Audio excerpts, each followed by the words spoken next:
t'ai récemment proposé une vidéo qui parlait des raisons pour lesquelles l'emploi est difficile, pour lesquelles trouver un emploi au Canada était difficile. Je vais revenir en me concentrant, en resserrant mon point sur les employeurs. La dernière fois, je t'ai proposé plusieurs raisons, parmi lesquelles la raison sur l'employeur. Je vais me concentrer, je vais continuer à répondre à la même question, c'est-à-dire pourquoi c'est difficile, en me concentrant sur les employeurs. Le but ici, c'est de te donner l'information, la bonne information. Parce que quand tu as la bonne information, tu avances d'un pas sûr, tu n'avances pas à tâtons, tu sais de quoi il est question et tu sais comment réinvestir ton énergie, tu sais comment bâtir dans ta stratégie. Franchement là, pour ce qui est du monde des employeurs présentement, notamment au Québec, les employeurs, ça grogne de partout. Il faut que tu saches que le recrutement à l'international est encadré. C'est encadré par des lois fédérales. Donc, une fois que j'ai dit ça, tu comprends que l'employeur ne peut pas décider tout seul d'aller, d'ouvrir les postes aux candidatures internationales de leur bon vouloir. Non, c'est encadré. C'est pour ça que toutes les plateformes où on peut postuler ne sont pas toujours appropriées, ne sont pas toujours indiquées pour ceux qui postulent de l'étranger. La vérité, c'est que ce n'est pas l'employeur qui redoute tant l'employé qui est en dehors du Canada, mais c'est davantage la réglementation. Alors, de quoi s'agit-il quand je dis que ça grogne? Et le nœud du problème, la raison centrale, c'est pour les employeurs, ils redoutent énormément l'idée d'un visa long à obtenir ou même l'idée d'un visa refusé. Tu dois savoir que pour qu'un employeur recrute à l'international, très souvent, ça prend de l'expertise extérieure, c'est-à-dire ils font affaire avec des agences ou des compagnies qui vont s'occuper pour eux et pour plusieurs autres entreprises de recruter à l'international. Donc, il y a de la sous-traitance à ce niveau-là. C'est vrai qu'il y a des employeurs qui ont un service aussi interne du personnel formé et commis à cette tâche.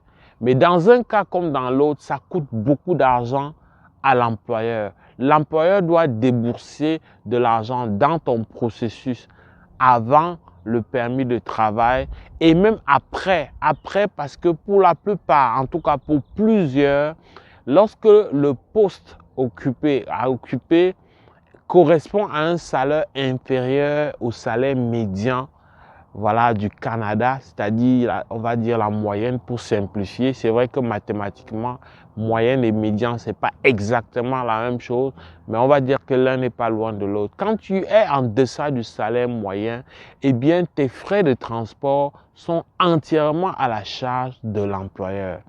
Tu comprends que avant donc le transport, il y a des sommes à débourser pour ton processus, des sommes dont l'employeur a l'obligation de débourser. Mais en plus, il faut qu'il paye ton transport, tu comprends que par candidature, l'employeur va dépenser au bas mot 4 000 $ et plus. Avec les prix de billets d'avion qui ont grimpé, ça va encore chercher plus haut que ça. Mais ce n'est pas la seule raison, même si c'est une raison solide. L'idée que les traitements de dossiers au niveau fédéral durent, c'est une autre paire de manches. Alors, l'employeur qui a besoin d'être fixé, qui a besoin de planifier, ne sait donc pas, n'a aucune certitude, n'a aucune garantie sur ta date d'arrivée. Pire encore, n'a aucune garantie si finalement ton visa te sera octroyé ou pas. Parce que ce qu'il faut dire, et qu'on n'a pas suffisamment martelé, c'est qu'un contrat de travail ne suffit pas pour avoir un permis de travail du tout. Un contrat de travail, c'est à 95% une bonne raison de te donner un permis de travail. Mais derrière, dans la pratique, l'agent d'immigration qui est autonome, qui ne dépend pas, qui doit faire froidement son travail selon le serment qu'il a prêté, selon la déontologie de son emploi, lui, il n'est pas tenu de vraiment être dans cette urgence-là et dans cette légèreté. Il doit bien faire son travail. Bien faire son travail, c'est de vérifier, de croiser et de s'assurer de l'authenticité de la documentation, qu'il a. Il a besoin d'avoir des garanties. Et donc, pour certains cas, il arrive que de l'incohérence finisse par déboucher sur un refus de visa. Et ça, l'employeur doit composer avec.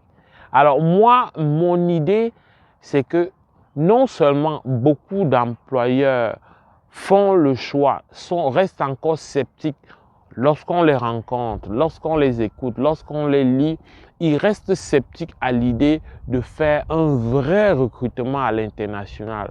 Alors que nous sommes dans une période où, par exemple au niveau du Québec, ça il faut le dire pour le féliciter, le gouvernement du Québec n'arrête pas de créer des mesures d'allègement, de créer des moyens d'accélérer, mais ça ne dépend pas d'eux le visa, ça dépend du volet, ça dépend de la partie fédérale. Je vais te faire une vidéo d'ailleurs là-dessus sur le clash et voilà les désaccords qu'il y a entre ces deux gouvernements dans les prochains jours. Si ça t'intéresse, ne manque pas de nous laisser un commentaire dans ce sens. Mais vois-tu, je termine par partager avec toi un autre élément qui va t'intéresser davantage, qui peut te concerner d'ailleurs directement. Dans un contexte donc où l'employeur est sceptique et veut mettre son argent sur la bonne personne, il y a des critères non écrits, des critères discriminatoires non écrits et qui ne vont jamais être révélés clairement, qui viennent aider à faire la différence. Eh bien, l'employeur, l'idée que tu as une bonne expérience professionnelle est quelque chose qui va parler pour toi devant l'employeur. Parce que cette idée montre que ce gars ou cette fille que je vais recruter là, je ne vais pas encore mettre de l'argent et du temps pour son intégration professionnelle. C'est quelqu'un qui va venir tout de suite me donner des résultats à très court terme. Ça, c'est quelque chose qui fait faire la différence.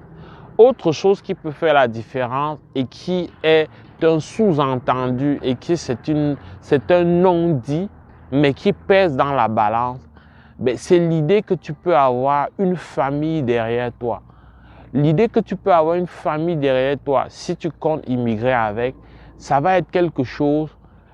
C'est vrai qu'à la base, il n'a pas le droit de te poser une telle question, mais s'il a les moyens de contrôler et d'avoir cette information-là, si tu as fini par le lui donner, parce que nous, comme on veut absolument voyager, on pense que tout ce qu'on nous demande dans une entrevue, il faut absolument répondre tel quel. Mais c'est vrai que par souci de transparence, s'il prend différemment, tu auras de la misère à ne pas lui donner la bonne information. Mais vois-tu, de toi à moi, si je veux augmenter mes chances que mon travailleur me revienne très vite, est-ce que je vais m'encombrer d'un employeur qui a derrière lui toute une famille avec laquelle il vient tout de suite? D'un point de vue même du rendement, c'est un problème. Mais ce n'est pas tant ça. Mais c'est l'idée que avoir des visas pour toute une famille dans ce contexte-là peut paraître plus long, mais surtout peut paraître irréaliste du point de vue de la capacité financière de l'employé, du demandeur à immigrer, à obtenir donc cette autorisation d'immigration ou alors si tu veux ce permis de travail. Je voulais partager avec toi parce que c'est une information qu'en sachant, ça te libère, ça ouvre, ça allume ça éclaire des lumières dans ton cerveau et ça te permet d'avoir plus d'outils pour apprécier, pour réorienter ta stratégie d'immigration. J'espère que ça t'a aidé. Si c'est le cas, like. Si tu as des commentaires, des suggestions, des contributions qui visent à apporter plus d'éclairage parce que ça se peut que toi aussi, tu es glané de l'information qui va aider toute la communauté. Ne te gêne pas, c'est avec beaucoup d'humilité qu'on va le recevoir. Au plaisir de te retrouver dans le cadre d'une prochaine vidéo. Porte-toi bien. Boulot!